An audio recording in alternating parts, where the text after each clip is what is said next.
Welcome to the Action for Happiness series in partnership with the Renaissance podcast team.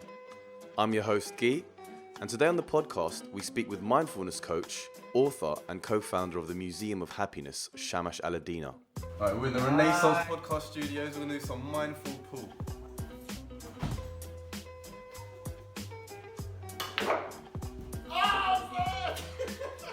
Shamash has supported and volunteered for Action for Happiness for many years. He and his partner put together a pop-up style happiness museum, and they hope to take this to the next level and have launched a crowdfunding campaign to help achieve this. To boost the emotional health and well-being of Londoners. We started the world's first Museum of Happiness. Because science has proven that happiness is a skill that can be learned. Having enough money to meet your basic survival needs is, of course, first priority. But beyond that, what more can we do to live more fulfilling lives? So we wanted to create a platform where people can come together, explore the science and art of happiness, but kind of make positive connections with people, learn, explore, have fun, laugh together. There's museums about art, there's millions of museums about science, but happiness is so important, there should be a space to explore it. Our story begins 2 years ago on Blue Monday, apparently the most depressing day of the year. We launched the world's first pop-up Museum of Happiness and we were blown away by the response. We then knew we needed to find the Museum of Happiness a permanent home. There's so many crowdfunding projects going on at the moment, but this one is really helping people in so many fun and creative ways. We're running pay-it-forward classes in everything from meditation, yoga, art therapy, singing, dancing, even laughter yoga.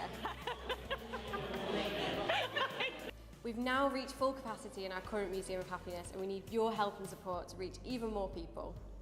We want to transform this large, beautiful space in Arlington House, the UK's largest homeless hostel, into a sanctuary of joy for both the residents and the general public so everyone can enjoy it. And we can't do this without you. Check out our cool rewards, everything from t-shirts to starting your very own Museum of Happiness. Here's to creating a happier, healthier, more peaceful world. One Museum of Happiness at a time. Please show your support, and for more details, go to museumofhappiness.org. And here you'll find out how you can support this great project. Alright, so I'm here with one of the UK's most well-known mindfulness experts, coach, speaker and best-selling author. I've actually got a copy right here. It's how I think we first met when we spoke about this one, Mindfulness for Dummies. Yeah. Also a book that you bought for me today, The Mindful Way Through Stress. Yes. It's in the car, but I'm going to get my signature. So you got a bit of a library going on here. I'm very impressed. Yeah, all the podcast guests that I have on or that I'd like to get on, you know, I'll buy their book, listen to it on Audible, but buy the physical copy to just kind of highlight the notes or just stuff that I want to go over again. Wow. Where's Barack Obama's book? Is that going to be there somewhere? You know, for the moment it's pretty just mindfulness-based, philosophy, happiness. That's brilliant. It's brilliant. Matthew Ricard and Sam Harris, Ruby Wax, fantastic. Yeah, and so Matthew Ricard, I was fortunate to get a mini interview at the Action for Happiness event. Wow. Do you think he is the happiest person in the world? It's controversial, right? Yeah, no, but I understand the story, you know. I kind of like hesitate because I know that he gets quite, you know, every time I brought it up, he goes, oh yeah, here we go again. It's almost a, he goes, I'm not the happiest man. It's the one thing that makes him unhappy is if you say you're the happiest man in the world. He's like, no! I'll show you happy. So you got a long association with Action for Happiness. Mm-hmm. I've seen you at quite a few events. We bump into each other. How did you first, you know, start that relationship? I didn't go to their first ever event, but it was one of the initial ones. And I was really impressed with the kind of speakers they had, and I really like Mark Williamson who runs it. So I think we got talking, and then we kind of gradually became friends over the years. And I volunteered quite a lot for them. Whenever I'm free, I'll go along to an event and to volunteer. And I just become really good friends with the volunteer team. So that's been a real pleasure. I really enjoyed that. Because they, in a lot of what they promote, mindfulness plays a big role in that. You know, there are 10 keys to a happier living. Exactly. The 8-week course that they host as well. One of those weeks does, you know, focus quite a lot on awareness and mindfulness is that tool. Yeah. Now I'm really like their values really line up with mine. So they use the concepts like happiness and well-being, but they really focus more on the mindfulness stuff and compassion, and also get the speakers that I feel very drawn to. I think they're fantastic. obviously the Dalai Lama and people like Mathieu Ricard, and then some of the positive psychologists, which I find interesting too. So the kind of speakers they select and the events they do are really in line with my own values. So that's one of the reasons why I like working with them. The other thing is that they take an evidence-based approach, which I'm naturally attracted to as well. So whoever comes up there, you know that it's not someone just making something up, but there's some science behind it ultimately, which I think is important. And there's so many different paths, I guess, towards happiness. You know, a lot of them independently and may not be as successful, which is why there are a vast variety of guests from different backgrounds. Yeah, happiness is like, because we started this museum of happiness, and I think you have to be, part of the reason like how I came up with the idea with my friend, my co-founder, is that I saw an advert by a very famous drinks company, and it stated share happiness, and I saw it on a big pass. I'm like, well, they're using the concept of happiness to share a fizzy drink and try and market it, and they're one of the greatest marketing companies in the world. So I just started thinking that actually we can use the word happiness to actually offer something which directly can impact people's happiness and well-being, and it's not just my idea or somebody else's idea. It's strategies, approaches, techniques which are shown scientifically to actually lift well-being, not just on that day but in the long term. So that's part of the reason why I think the concept of Action of Happiness, Museum of Happiness, and these happiness organisations where they do try to offer practices in mindfulness and compassion, and also to cultivate a sense of community, which is really, really important. These kinds of approaches, I think that's why it's really important. So explain a bit more. What is the Museum for Happiness? Yeah, so the Museum of Happiness was an idea we had a couple of years ago, and the story is, it kind of links to the Dalai Lama in a funny way, in that I was volunteering in Hamburg for an event, and I didn't think it through very carefully, and I was on this volunteer team because of the volunteers that work for the Dalai Lama or work with the Dalai Lama are the most fantastic people in the world. That's something that I've discovered. So I was out there, but it was in Germany, and so all of the volunteers were speaking in German. So I'm like, okay, fair enough. And in fact, they said, can everybody understand German? And I was the only person who put my hand up saying that I couldn't. And so they're like, oh, okay, we'll just do it in German. So they're going to slightly ignoring me. But one girl came along and kindly started to translate and kind of whispering in my ear. I'm like, wow, that's really nice. Thank you so much. And we started becoming friends. And I'm like, what do you do? And one of the things she does is she works for her dad at the Museum of Nonsense. I'm like, what? There's a museum for nonsense? She's like, yeah, it's been going for years. It's really popular. It's just close to Vienna. We actually get coach loads of people coming to visit. I'm like, what a great idea. And I was trying to think of a new way of sharing mindfulness with the world, actually putting it in a kind of a new wrapper in a different kind of way. So I started thinking, museum for nonsense. I wonder if we could have like a museum of laughter, actually. I started thinking, because I'd recently done some laughter yoga training, so I started Googling that. That didn't exist. And then having an interaction and conversation with my kind of now co-founder, Vicky Johnson, we thought, hang on a minute, what about a museum of happiness? A place, a physical place where people can learn what happiness is, and in very value-based ways, and then just explore and talk about this concept. It's really, really important, with depression being one of the main causes of disability on the whole planet. There should be a physical place where you can learn, explore, talk to other people about what the opposite of depression is, about what happiness means to people. And there's a lot of science behind it. Like if you go on the internet and do a simple search, there'll be loads of websites there. But your average person of the street, they wouldn't know that there's a science behind happiness. They wouldn't really prioritize it as in a conscious way. And so if you had a museum of happiness, the idea is you can go to a place where you could actually look at some of the science, talk to some people, do some fun activities, which we think is also important. So it's a place of learning. So, there's a whole story behind how we kind of developed that from just a concept to we've got one, hopefully 2 museums of happiness opening in London, but we've got one in Shoreditch. And it's a place where people can learn mindfulness, self-compassion, kindfulness, kindness. There's a community there that come regularly. We do pay it forward classes partly, so people come along, they can just enjoy it for free and then pass on the good vibes to someone else. So that's what the Museum of Happiness is. It's kind of like putting the science of happiness in a box in a fun way, so people can explore what the science of happiness means to them. Because a lot of people, when I've spoken to them about subjects such as happiness, believe that it's very personal, and that you don't know what happiness is for me. So I hear what you're saying, but Yeah. this is my happiness. Where Yeah. that's why the idea of bringing in the science to Mm. show, okay, well now we can have a conversation, as opposed to you just saying, well, it's just I'm affected by my own personal ways. You can say, well, actually, no. Well, here is A, B, and C. Yeah. And at the same time, I think those people have a point too, in that everyone has happiness means different things to different people. And even if the science showed that, let's say something like mindfulness is fantastic, there may be one person for whom it doesn't work and something else works for them, because everyone's different. So it's not about saying that, look, okay, the science may show this, but what does it mean to you? So actually just being more of a space to explore it, rather than saying, this is what happiness is and this is what you should do. But saying, hey, okay, what makes you happy? What makes other people close to you happy? Is happiness an important thing to discuss for you or not? If not, why not? So just putting it on the table and just exploring it a bit more. That's the idea. So do you think people change their perception of what the Museum of Happiness is, after they visit it? Yeah, I think most people are really intrigued by the word, because they've heard of museums for science and art, but Museum of Happiness, they're like, what's the Museum of Happiness? Like, what's in there? So I think just out of curiosity, the museum part suggests that there's going to be a history lesson as to, okay, well, here was the first happy man. This is what happiness used to look like. The evolution. The evolution, or the evolution of happiness.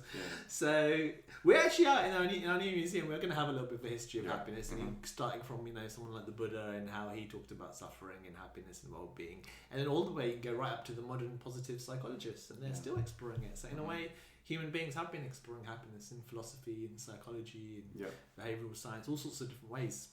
So there is the history, but for me, a museum is a place of learning rather than just history. If you go to a science museum, there'll be a history of science, but there will be the future of science too. The practical, so, get your hands dirty kind of I don't know why people are so obsessed with the past as well. I understand it's important to study the past, but it's also important to try and explore the future.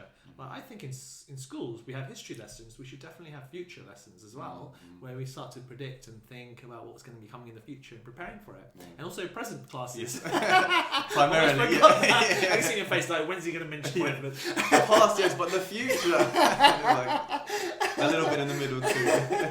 Yeah, exactly. So the whole school can be based on past, present, and future. You can have different lessons for all three. And maybe in the mornings you have the history. Then when you hit noon, that's when you do some present moment stuff, and then you do the future.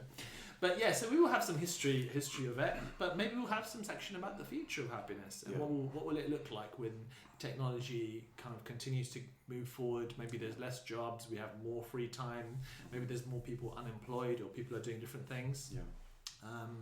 Because technology is moving at a really exponential rate now, as we all know, and things change more and more quickly. And I've just been noticing it even personally, right? Everything changes so quickly.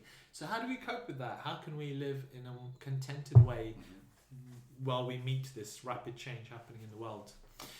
So we could have we're going to have the history of happiness, I think, in the next place, and also the future of happiness, and also practices people could do. So mindfulness practices, self-compassion practices, and also we're into very much playfulness.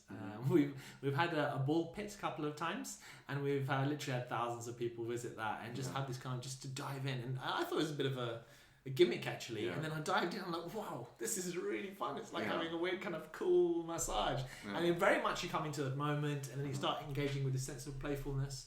And there's a real serious side to playfulness. There's a whole science behind play as well. I mean, we're talking about the science of happiness. There's a science behind play. Certainly for children, fortunately, education found out quite early on that play is so important for the education of children.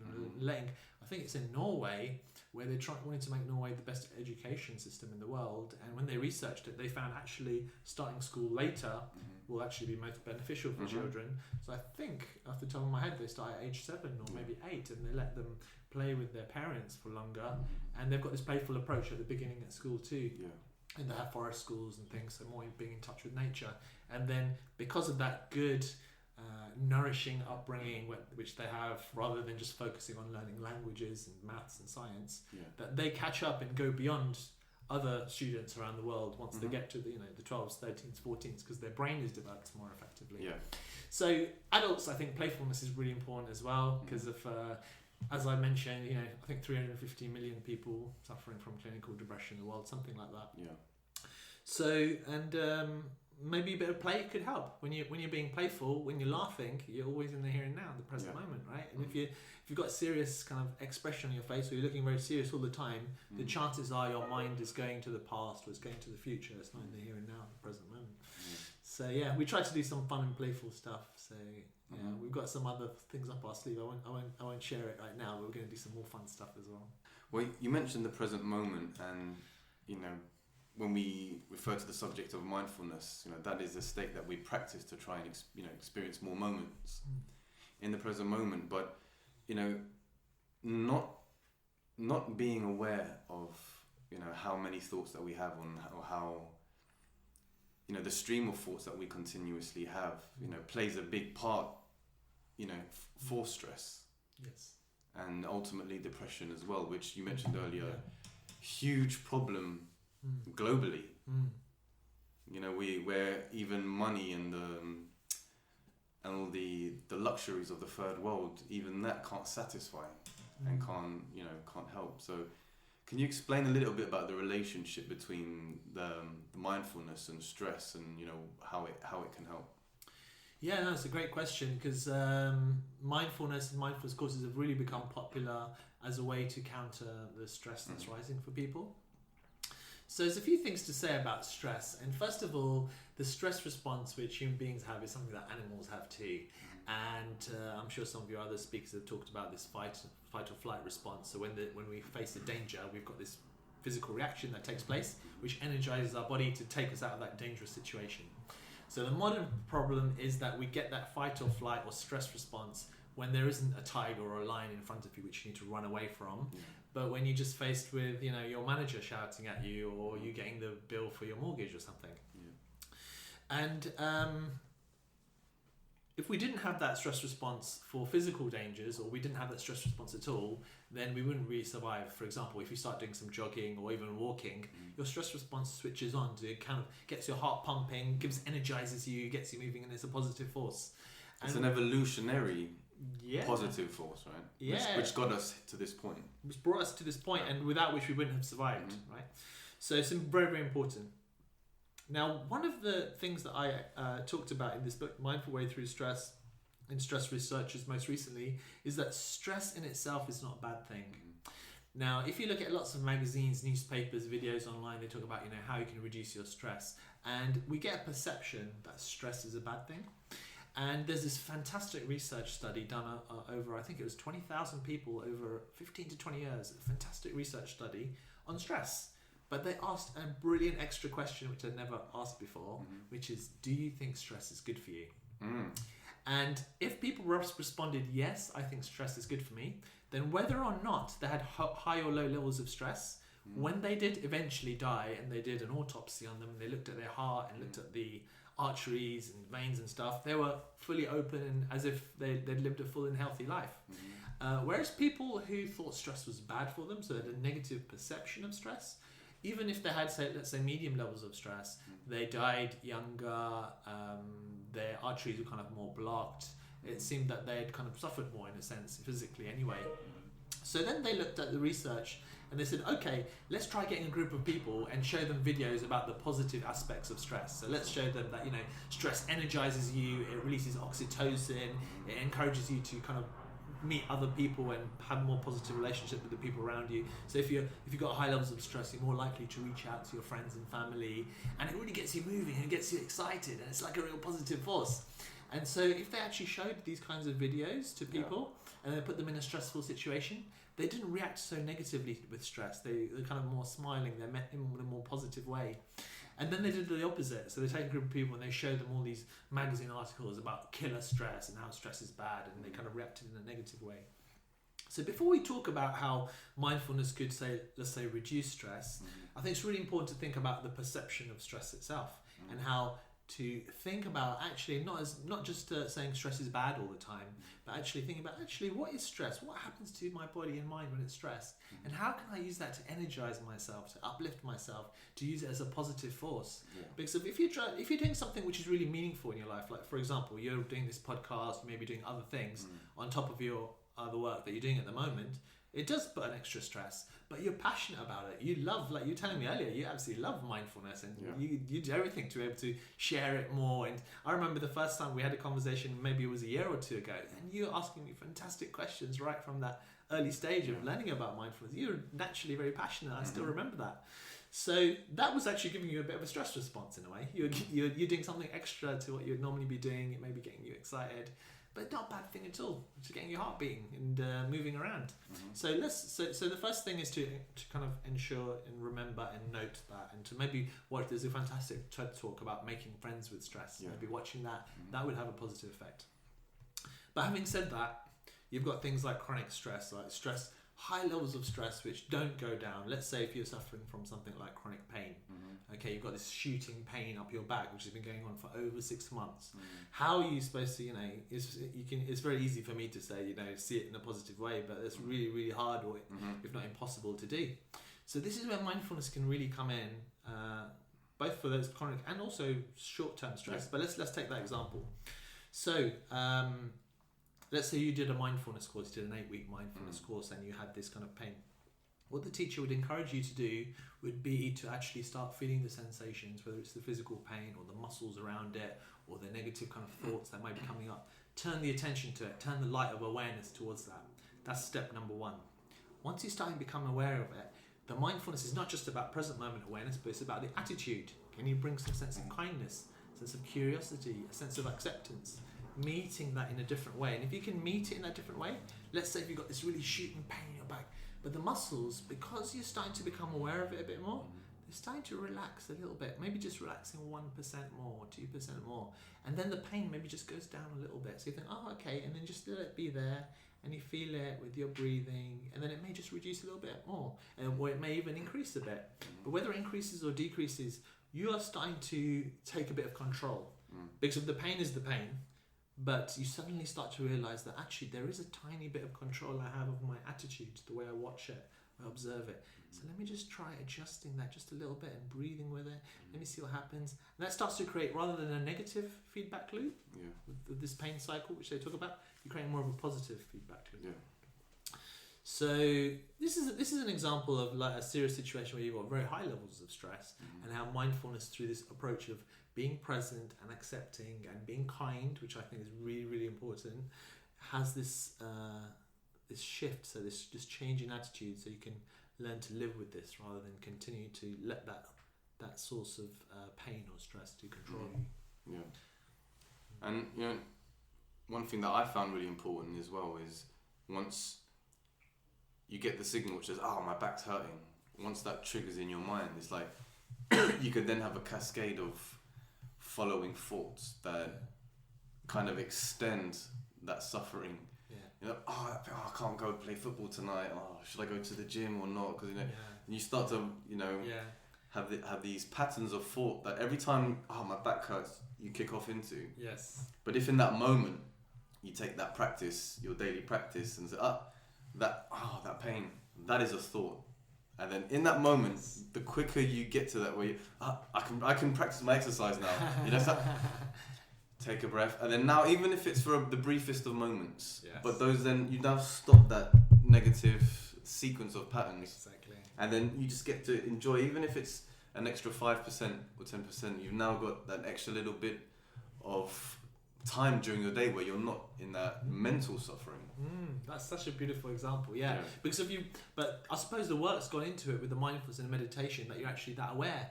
Because when we haven't done any mindfulness at all, you can be so unconscious that the stress happens and the negative thought happens, and they keep going, and the whole thing happens by itself. But that's the beauty of that daily exercise. It's like you're doing your kata, so that when someone challenges you to a fight, you now actually have, okay, now I'm not just going to stand there and take it. I've now got a strategy which I'm going to use. It may not work every time, but the more that you practice that daily practice, you'll now, that muscle is stronger to defend itself when that moment arises. And then you can now have that response of like, now I don't want to have these, I want to take a breath and I want to be present, as opposed to letting this, these thoughts just take over and put me in this, unhappy mood. I'm going to challenge this this metaphor that's used often, because of people say, it's like gym for the mind, or they say it's like training the muscle in your brain. And I think on one side, yes, but we're so used to like doing and achieving and putting effort that we use this kind of analogy for our brain. And we are kind of retraining our brain, but it's in a very different way. And what I've noticed most recently in the last couple of years is that meditation is a lot more about letting go than I first realized, actually. And I thought of it more like a concentration exercise or a focusing exercise. So let's say mindfulness, and people often start with, let's say, mindfulness of the breath. So you try and focus on your breathing and you keep your attention there, and your mind wanders off. And you say, oh, that's okay, but let me bring my attention back. And then your mind wanders off, and that's okay, but let me bring my attention back. Yeah. And in some ways you can go crazy doing that. You say, how many times can you do that? Is there another way or approach? Yeah. And this is something that I've discovered, like I mentioned, in the last kind of couple of years, that's really helped me. And it's actually a great analogy that a teacher of mine uses is a glass of water. So he says, imagine your mind is like a glass of water, and you're trying to keep the glass of water still, because like you're bringing your attention back to your breathing. In a way, you're trying to bring some stillness. And so what you try to do is you try and hold it as still as possible, and you put a little bit of effort in, and it's still moving. So you put a bit more effort in, but it's still moving. So you try and move it to the left and the right. And then eventually your arms start to ache and you start getting a bit of a headache. It just gets worse and worse. Yeah. But there's another way of calming the mind down, is you actually just put the cup down. When you put the cup down, at the beginning, it moves more. That's an important thing to notice. Yeah. But you can see it with my cup of tea. Like it's moving a little bit at the moment. But is it still now? Yep. Yeah, you're not just making it up for the podcast. It really is still. No, we can bring the camera and have that. You can use the camera, right? Yeah. And then if I'm holding it like this, as still as I'm trying to. There's definitely movement, yeah. Yeah, but look, okay, I'm going to use my mindful power now. No, yeah, still movement. Yeah. So as you can see, in the mind I've found works in a similar way. It takes a lot more trust. Yeah. But what meditation is about for me is actually like that glass of water or cup of tea. You put it down and you just let it be. Yeah. And if the mind can wander off as much as it's want or as little as it's want, but you're sitting back and you're watching it. So it's not that kind of mind training of like bringing attention back again and again. But yeah, but is it not, but what you're talking about perhaps a more advanced level. But if you bring in someone, let's talk about that doesn't understand the concept of mindfulness, you can say, it's just about letting it go. For someone that has no experience, the idea of observing a thought is so alien to them. They're so intertwined with them that you almost do need this almost, I don't want to say military practice, but it's like, yes, like you said, your mind wanders, without judgment. They always throw that bit. Exactly. So you do get it. You're like, oh no, I've I'm thinking again. It's like, no, okay, don't judge yourself, right? But because for me, it helped me a lot. It's like, okay, all right, don't focus on that thought. Bring it back to the breath. Yeah. And it was like doing an exercise and a training for the brain. Yes. Because I noticed it during the day when I wasn't meditating. When someone cuts me off in traffic, oh, you bloody so and so. Take a breath. Yes. And the more that I did my daily practice, the quicker that I was able to go from that moment of that thought to the response of, let me take a breath and be present. Then perhaps later on, when I get a bit deeper, because I'm not an expert in this, but the deeper that I get into my practice, I'm perhaps getting more towards a place where, okay, just let it go. Not even just focusing concentration on the breath, but just trying to be present. Yeah. But I do believe it has its place, that analogy of because someone's already said that to me. I don't think that's correct, but it's like, at what point of the journey are you at? And I think different metaphors at different stages perhaps do have their value, even if it's just enough to get you on that first. How crazy the mind is and how many thoughts that you have. And the more that okay, that's a thought. I didn't realize that a pain in my back could be a thought as well, or just hearing something, a distraction, or I need to go to Sainsbury's later, without realizing that these are actually thoughts, of which you have up to 70,000 every day. Yeah. So just in the beginning process, just to become familiar, that's a thought, that's a thought, that's a thought. Then when you start to realize how many thoughts that you have, wow, I can actually create a bit of distance. Yeah. I don't have to believe and jump into every thought that pops into my mind, because I know that I have this practice where all I do is just, as soon as one thought comes in, next and next. Now after then thereafter, perhaps you might want to use different, more appropriate metaphors that may be closer to the truth, because we know that mindfulness can really get deep. Yeah. you know, thereafter we can use some serious other metaphors that take it to, you know. No, that's a good way of putting it.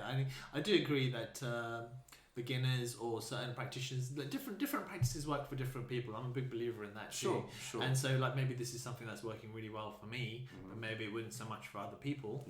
Yeah. But I think it's important to mention it at some point, and most teachers, I think, probably don't mention that, or even I didn't have an awareness of that until I tried it myself. And although on one level, yeah, it's like an advanced practice, but on another level, it's the most simple practice in the world. It's like, do nothing, step 2, that's it. Yeah. But then again, that's a tough one to explain to someone that doesn't do mindfulness. Yeah, just like, you know, just... Yeah. It's like, for them, they're like, I do that anyway. Yeah. You But know. there's different ways. Like one thing that listeners could try is, like, for the next minute, you just sit there and let your mind wander as much as it wants, and just watch it. Let's see what happens. Yeah. And then you do the same thing for 1 minute. Try and focus on your breathing. I think you'll probably find the mind wanders less when you let it wander, and when you try and focus on your breathing for 1 minute, that's when it will wander. So it works very much in reverse psychology. I find the mind. So you could do little experiments like that too. You could just experiment on yourself. So yeah, and it is what I learned about mindfulness in the past couple of years, that it's like a philosophy. It's a way of life. You know, it's about tweaking, about trying new things, and the beauty of it is that you can do it in the laboratory of your own mind. You know, you can test your own thesis out, you can test your own ideas and methods, but just reading your books, reading Sam Harris, John Kabat-Zinn, it's Eckhart Tolle, about the present moment, and if anything, it's really just the idea that there is a tool that you can use just to take a break from thinking. It's so crazy to think that a whole life of just thinking. And even my 10 minutes of meditation before was just me closing my eyes and thinking for 10 minutes. Yeah. Do you know what I mean? My perception of what it was to actually, practice mindfulness was incorrect. And therefore, if someone got me angry at work or something, then, you go to bed, you put your pillow down and you're closing your eyes. And from outside, it looks like you're relaxed and you're sleeping. But in fact, inside, there's this thought pattern that's taking place that you're almost a prisoner to. And just a little foot off the gas can do so much good. That's way of putting it. Yeah. Just a little bit. Take it off. Yeah, exactly. And stopping completely, putting it in park and pulling up the handbrake is good too. It's all good. If people want to find out more about kindfulness and perhaps get in touch with you, how can we do that? So, best way is just to go to my website, which is shamashalidina.com. And then we've also created a 7-day free, we've got an 8-week course on kindfulness, which I spent about a year developing in HD quality on this stuff. Really good one. And we're giving the first 7 days for free so people can try it out. So kindfulnessonline.com is where they can try that one out. And at Shamash Alidina on Twitter. Yes. As well, with your 17,000 followers. Very impressive. I love the video of the monkey mind. So that's part of the kindfulness course. Yeah, exactly. Yeah. So we try to use funny analogies. So if you see, that's the different kind of version of the analogy we're talking here. So the idea was to hug the monkey mind rather than to have a fight with the monkey mind, and then the monkey settles down. Just like you're calming a little puppy or a baby. I think our mind is very much like that. When we're really kind and friendly towards it, then it responds in a positive way. Yeah, wonderful.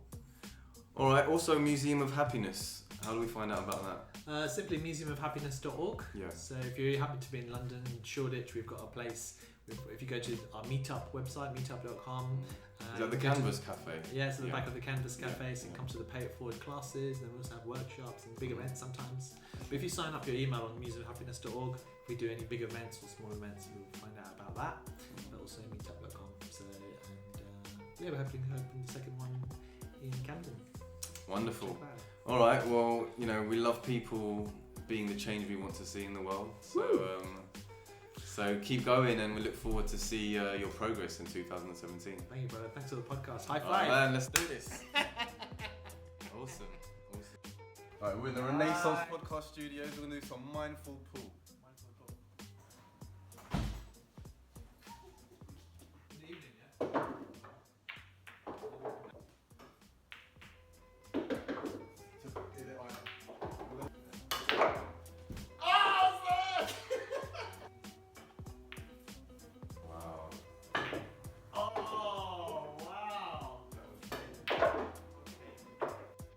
Please check out the podcast section on the Action for Happiness webpage to access all of our previous episodes and show your support.